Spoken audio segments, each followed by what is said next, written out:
writing my nano novel to do the tag that you sent me, Writing Inspirations by Fancy Nancy Ketchup, and here we are. Question number 1. Which book first inspired you to write? That's kind of a tricky one because I've been writing since I was really little. Probably my very first writing inspiration was Anne of Green Gables. First in the Megan Follow movies, and then later when I read the series. And after that, I read the Emily series, also by Lucy Maud Montgomery, and Emily was a writer, where Anne was a teacher who wrote. Emily focused on writing from the very beginning, and she was really inspiring and really made me want to write things from a very young age. And then sometime in high school, I discovered NaNoWriMo, and it was all over from there. But the series that really got my writer brain thinking in like large, scoping, epic fantasies was The Wheel of Time by Robert Jordan. They're all 800 pages, which I loved as a teenager because my friends thought it was ridiculous I was reading things that were this long. I read these voraciously when I was in high school. I tore through them because many of them existed, so I could just read them in a run. And then I had to wait for them to come out, which was extremely painful.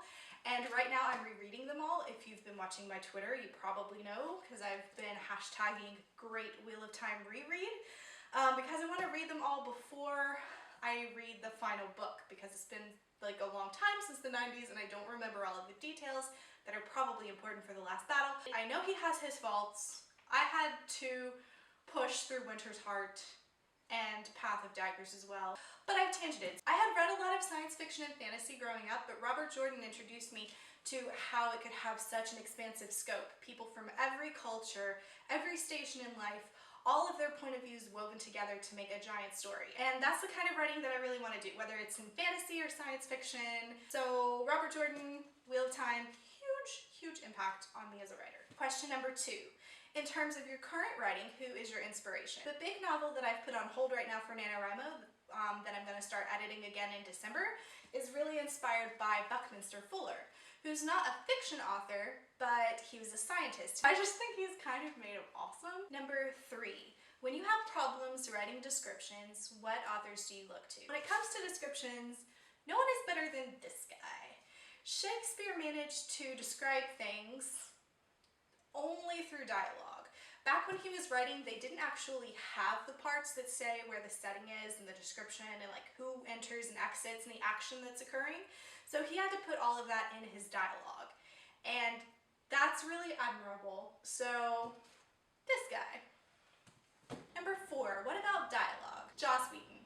This guy is beast at dialogue, not just the witty one-liners that he's famous for, but the way that he gives each character a different voice. Everyone talks in their own way, and it's really awesome, and I will never be able to do quite what he does, but I want to be able to do my version. I'm going to lump together 5 and 6, character and plot development. So Brandon Sanderson is great at the plot thing. He never fails to surprise me. He doesn't do the Deus Ex Machina thing where something just comes out of nowhere. It's been there all along and you're kicking yourself because you should have seen it. And I really want to be able to surprise people like that with my writing. And character development, he is also super awesome at. Which Robert Jordan really was too. Rereading the series right now, I can see that his characters were like so squishy and innocent in the beginning, and I'm like, boy, if you only know what's gonna happen to you. And 7, the book or story that encapsulates the tone of my writing. Right now, one of the big things I'm trying to learn is what my tone is. I don't really know, but I don't want to just emulate somebody else's tone in the stack. I want to figure out what my way of writing is, and the only way to do that is to write a lot, which this month is helping toward. Don't forget to be awesome, guys. I'm so crazy, it's November. All the stuff's on the screen. Just do all the things.